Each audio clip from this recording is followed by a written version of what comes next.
สบายดียามแรงสบายดีท่านผู้ชมมื้อนี้เป็นมื้อวันพักอีกแล้วเนาะรถบ่หลายพี่น้อง2-3 คันเป็นมื้อวันพักมื้อวันอ่ามื้อนี้วันที่1วันอาทิตย์เนาะเป็นมื้อพักของพนักงานแต่ละคน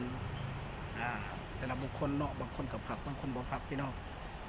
สบายดียินดีต้อนรับซองเบาอ่าสลาดหน่อยสายน้ำคลองพี่น้องทดลอง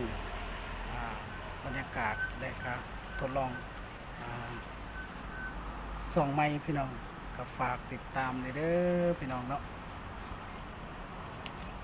สลาดหน่อยสายน้ำคลองทักทายสบายดีนั่นเลยอยู่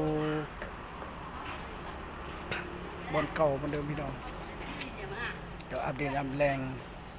อยู่บ้านนาคำบนสิขุดตาบองนครหลวงเวียงจันทร์ที่บริยินดีต้อนรับกันสู่คนเด้อท่านผู้ชมสู่คนเนาะเอาการ3 นี้พี่น้องทักทายสบายดี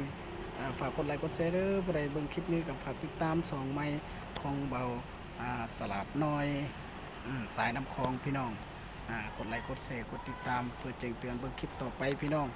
สำหรับคลิปนี้คลิปหน้าพบกันใหม่พี่น้องคลิปสั้นๆเด้อพี่น้องเด้อขอโทษขออภัยหลายๆทักทายสบายดียำตะแลงซื้อๆเนาะพี่น้องเนาะขอขอบใจหลายๆ